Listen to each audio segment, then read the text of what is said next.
আমেনার পেটে আসতে দেরি, তার শরীর ফুটটা সুগ্রাণ বাহির হইতে দেরি হয় না।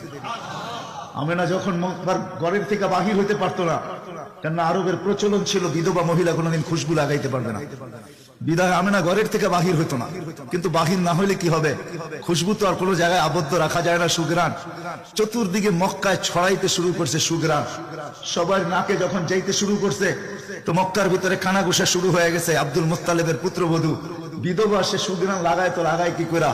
আর এটা তো কোনো এই জগতের সুগ্রাণ না, এই সুগ্রাণ সে পায় তো পায় কোথার থেকে?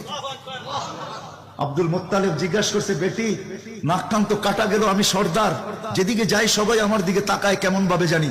আবার কেউ কেউ প্রশ্ন করে, তোমার পুত্রবধূ কোত্থেকে নিয়ে আসলে? যার সুগ্রাণ বাহির হইতে পারে না, রাস্তায় বাহির হইলে সুগ্রাণ ছড়াইতে থাকে, তো নিচে পুত্রবধূকে জিজ্ঞাসা করতে পারে না, স্ত্রীর মাধ্যমে জিজ্ঞাসা করতেছে যে তোমার পুত্রবধূকে জিজ্ঞাসা করো সে কোত্থেকে সুগ্রাণ ব্যবহার করে। সে রাস্তা দিয়ে বাহির হয়, পুরা পাহাড় কেন, মক্কা কেন, চতুর্দিকে সুগ্রাণে মোহিত হইতে থাকে। সবাই আমাকে বিরক্ত করতেছে, তো বলতেছে, শোনো, আমিও তোমাকে বলবো বলে ভাবছিলাম। আমেনা যখনই গোসলখানার থেকে বাহির হয় আর আমি ঢুকি, মনে হয় যেন গোসলখানা কেউ সুগ্রাণ দিয়ে প্যাক করে রাখছে। আমি জিজ্ঞাসা করব, কিন্তু ভাবতে লজ্জায় জিজ্ঞাসা করতে পারতেছি না, যে এক তো স্বামী হারা পুত্রবধূ, স্বামী নাই, বড় দুঃখী, আমি তাকে জিজ্ঞাসা করবো, তো জিজ্ঞাসা করবো কি করে? চলো দুইজনে মিলেই জিজ্ঞাসা করি। আমেনাকে ডাইকা জিজ্ঞাসা করতেছে, বেটি জিজ্ঞাসা করার ছিল না, কিন্তু সমাজে মুখ দেখাইতে পারতেছি না, তোমার এই শরীর থেকে সুগ্রাণ কি করে বাহির হয়, সুগ্রাণ ছড়ায় কি করে? তুমি কোত্থেকে খুশবু আনো, সুগ্রাণ আনো আর লাগাও, যে তুমি বাহির হলে চতুর্দিকে মোহিত হইতে থাকে। তো আমেনা ওইখানে থুতু নিক্ষেপ করে আর বলে, আম্মা শরীর থেকে না, থুতু মারতে দেরি, সুগ্রাণ তুফানের মতো বাহির হইতে দেরি হয় নাই। বলছে, আম্মা সুগ্রাণ শরীরে না, শুধু আম্মা এই থুতুতে পর্যন্ত সুগ্রাণ। আম্মা এই সুগ্রাণ আমার না, পেটেরটা সুগ্রাণ, পেটেরটা। আম্মা বলার ছিলাম না, তোমরা বাধ্য করতেছো। যেদিন পেটে আসছে ওই দিন তো ঘরের দেওয়াল পর্যন্ত আমাকে সালাম দিতেছে, তোমাদের গোলামের বাবুর কণাও পর্যন্ত আমাকে সালাম দিতেছে। আম্মা আমি বাহির হইতে দেরি, মেঘ উড়া এসে আমাকে ছায়া করতে দেরি করে না। আমি উত্তপ্ত বালুতে পা দিতে দেরি, মা ঠান্ডা হইতে দেরি করে হয় না। মা আমি উত্তপ্ত পাথরে পা দিতে দেরি, মা ঠান্ডা হইতে দেরি হয় না। আমি বাহিরে বসে থাকি, আকাশের তারাগুলা এসাকে আমার সালাম দেয়। মা যেদিন পেটে আসছে ওই দিন 12 জন রসুল এসে আমাকে সালাম দিছে। ওই রাত্রে আইসা মা আমাকে মারিয়াম, মা আমাকে আসিয়া, মা আমাকে উখতা মুসা কুলসুম, 3 জন এসে আমাকে মালা পরায় গেছে, যে দুজাহানের বাদশা তোর পেটে চলে আসছে। মা শুধু এইখানেই খেলতো না, আমি যখন বাহির হই তো বারুর কলা পর্যন্ত আমাকে সালাম দিতে থাকে। কুয়ার পাশে যখন যাই মা, তো আমাকে আর রশি দিয়া, ওই দিনের পর থেকে আজ পর্যন্ত রশি দিয়া পানি উঠাইতে হয় নাই। আমি কুয়ার পাশে যাইতে দেরি, কুয়ার পানিগুলা উছলায় উপরে আসতে দেরি করে না, কলকল শব্দ করতে থাকে, পানিগুলা যেন বলতে থাকে, আমেনা তুই কেন চলে আসছিস, দুজাহানের বাদশা তোর পেটে, তুই হুকুম দিলেই তো আমরা বাড়িতে যেয়ে ভোড়া দিয়ে আসতাম। মা মক্কার মেয়েগুলাকে জিজ্ঞেস করো না, আমি কুয়ার পাশে যাইতে দেরি, মা এরা আমার হাতে পায়ে ধরতে দেরি করে না, যে ফাতেমা, আমেনা তুই এখান থেকে যাইস না, তুই গেলে কুয়ার পানি নিচে চলে যাবে, আমাদেরকে রশি দিয়া তুলতে হবে, তুই দাঁড়ায় থাক, তোর পায়ে পড়ি, পানি নিচে যাবে না, আমরা ভরা নেই আমাদের বর্তনগুলা, তোর বর্তনটাও ভরা দিব, তোর বাড়িতেও পৌঁছায় দিব, তুই দাঁড়ায় থাক, তুই চলে গেলে কুয়ার পানি নিচে চলে যাবে। হায় হায় হায়, যে পেটে থাকা অবস্থায় খুশবু, ওজুদি যার খুশবু, সুগ্রাণ আর সুগ্রাণ। হ্যাঁ, আমি শর্ট করতেছি। যেদিন দুনিয়াতে পা রাখতেছিলেন, শেফা আব্দুর রহমান ইবনে আউফ রাদিয়াল্লাহু তাআলা আনহুর আম্মা ছিলেন দাই। যখন দুনিয়া আসতেছিলেন, উনি নিজে বলতেছিলেন, আমার হাতে হাজারো বাচ্চা, শত বাচ্চা আসছে এই মক্কার, কিন্তু এই বাচ্চা যখন আসতেছিল দুনিয়াতে, কান্নাল মিসকা ইয়াফুর, চতুর্দিকে সুগ্রাণে মোহিত করতে করতে আসতেছিল। শরীরে একটা ময়লার কণাও ছিল না। মখতুনান, কে জানি মার পেটের ভিতরে মুসলমানি করায়া দিছেন, কে জানি মখতুয়া সুররা, নাবি মার পেটের ভিতরে কাটা দিছেন, একটা বালুর কণা পরিমাণও ময়লা ছিল না। আমরা তাকাইতেছিলাম আর ভাবতেছিলাম, এটা কেমন বাচ্চা, চাদরের উপরে রাখতে দেরি, ডান দিক হইয়া উঠা বৈশা সেজদায় যেতে দেরি করেন নাই, লম্বা সেজদা। আম্মা জান বলতেছিলেন, কুলতা মা কুলতা, বেটা তুই যেন সেজদার ভিতরে কি বলছস, আমি তা বলতে পারবো না, কেননা তোর অবস্থাগুলা দেখে আমি আশ্চর্যান্বিত হইতেছিলাম।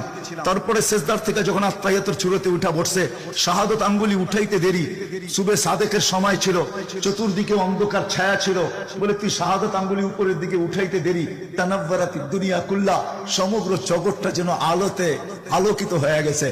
তারপরে যেন তুই কি বলছস আমি বলতে পারবো না। তারপরে স্বাভাবিক হয়ে শুয়ে পড়ছিস, তোকে দৌড়ে আছে আমি কোলে নিছি, কোলে নিতে দেরি, ঘরের ছাদ ফাটতে দেরি হয় নাই, কুয়াশা ভিতরে ঢুকতে শুরু করছে, একটু পরে উপর থেকে আওয়াজ আসছে, গাইবু হাদা তিফ, এই বাচ্চাকে তাড়াতাড়ি গায়েব করো। যখন অস্তিত্ব ছিল না আমরা ঢঙ্কা খুব বাজাইছি, কিন্তু এখন অস্তিত্ব যখন চলে আসছে তাড়াতাড়ি গায়েব করো। তুফু মাশারিকাল আরদি মাগারিবাহা, সমগ্র জগৎকে ঘুরায় নিয়ে আসো, যেন সমগ্র জগৎ, কোন সৃষ্টি যেন এই 2 মিনিটের বাচ্চার ব্যাপারে 3 মিনিটের সময় এই কথা না বলতে পারে যে আমরা একে চিনি না। সবাই যেন একে চিনে, বিসুরাতিহি, তার রূপ দেখা যেন তাকে চিনে, ওয়াবি ইসমিহি, তার নাম দেখা নামের উপরে যেন চিনে, ওয়াবি নাতিহি, তার গুণাবলী দেখা যেন তাকে চিনে। বলে গায়েব করে দেওয়া হলো। উপর থেকে আওয়াজ আসলো, আরিজু আলাইহি কুল্লা রুহানি, সমস্ত রুহানি জগতের জিনিস এই বাচ্চার সিনার ভিতরে ভরতে থাকো। মিনাল জিন্নি ওয়াল ইনসি ওয়াল মালাইকাতি ওয়াল ওয়াহশি ওয়াত তাইর, মানুষ, জিন, ফেরেশতা, চতুষ্পদ প্রাণী, এমনকি পাখির ভালো গুণটা পর্যন্ত ঢুকাও। তারপরে আওয়াজ আসলো 20 নবীর 20টা গুণ ঢুকাও এর ভিতরে। আমি তর্জমা করবো না, ওলামার থেকে তর্জমা জেনে নেবেন। 20টা নবীর 20টা গুণ ঢুকাও। আতুহু খুলুকা আদম, মারিফাতা শীশ, সুজাআতা নূহ, খুল্লাতা ইব্রাহিম, লিসানা ইসমাঈল, রিদা ইসহাক, ফাসাহাতা সালেহ, হিকমাতা লূত, বুশরা ইয়াকুব, জামালা ইউসুফ, সবরা আইয়ুব, তাআতা ইউনুস, জিহাদা ইউশা, সাউতা দাউদ, হুব্বা দানিয়াল, ওয়াকারা ইলিয়াস, সুহদা ঈসা, কুওয়াতা মুসা, হাইবাতা সুলাইমান, ওয়া ইলমাল খিদির। 20 নবীর 20টা গুণ এই সিনার ভিতরে ভরো। আওয়াজ আসলো, নবী তো 20 জন না, 1.25 লক্ষ নবী, 312 জন রসুল। তো আওয়াজ আসলো, অগমিদুহু ফি জামি আখলাকিন নবিয়্যিন, সমস্ত নবীদের আখলাকের ভিতরে এই বাচ্চাকে ডুবাইয়া দাও। তারপরে কোলে ফিরত দিয়া দেওয়া হলো। আমেনা কোলে নিয়ে কাঁদতেছিলেন। আব্দুল মুত্তালিব ছুটে আসছে যে আমেনা কাঁদে কেন? চাচারা ছুটে আসছে, বোন কাঁদিস কেন? শাশুড়ি ছুটে আসছে, মেয়ে কাঁদিস কেন? বলছে আব্দুল্লাহ নাই। তো বলছে আব্দুল্লাহ নাই মানি বুঝায়া বল, কেন কাঁদিস? বলে আব্দুল্লাহ নাই, প্রথম বাচ্চা, মানুষের প্রথম বাচ্চা যখন হয়, তো অনেকে আছে নারায়ণগঞ্জে পাওয়া যাবে খুশির ঠেলায়, নারায়ণগঞ্জে সব মিষ্টির দোকান ভুক, আমার ঘরে ছেড়ে আসছে, সব খালি করে দাও, সব।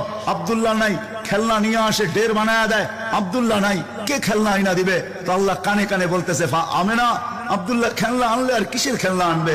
হয়তো মাটির আনবে, কাঠের আনবে, প্লাস্টিকের আনবে, এটা আনবে, সেটা আনবে, কোন খেলনা আসবে? দুনিয়ার খেলনা আনবে। আমেনা, সম্পর্ক তোর সাথে শুধু তোর সন্তান, আমার সাথে সম্পর্ক হলো মাহবুবিয়াতের, এটা তো আমার মাহবুব। আরে সূর্য ডুবতে দে আমেনা, দুনিয়ার খেলনা কি আমি চাঁদকে খেলনা বানায় পাঠায় দেব? কাদিস তো কাদিস কেন? আবু তালেব বলে সূর্য ডুবলো, আমরা বাহিরে 4 পায়ের ভিতরে শোয়াই দিলাম, মাত্র 10-12 ঘন্টার শিশু। চাঁদ তাড়াতাড়ি দ্রুত গতিতে নিচে নামতে শুরু করলো। বাদাল কামরু আইয়াদনু, আমি খালি দেখতেছিলাম চাঁদটা নামতেছে। তোমার মাথার উপরে যখন চলে আসছে তো আমি ভয়ে চিৎকারে দিয়ে ফেলছি, খাশিতু আইয়াকা আলাই, তোমার উপরে পড়ে না যায়, কিন্তু তোমার মাথার কাছে এসে থেমে গেল। তুমি 12-13 ঘন্টার বাচ্চা, হাত পাও নাড়তেছিল, তোমার হাত পায়ের ইশারায় উপরে চাঁদের ডান্স করতেছিল। কেমন কেমন আল্লাহ রসুল বলতেছিলেন, জানেন চাচা কি বলতেছিল চাঁদ? বলে তা তো জানি না। চাঁদ আমাকে সঙ্গ শুনাইতেছিল, কান্না থেকে বিরত রাখতেছিল, আমি যেন না কাঁদি, আমার কষ্ট হবে। আল্লাহ চাঁদকে আমার জন্য খেলনা বানায় পাঠায় দিয়েছে, খেলনা।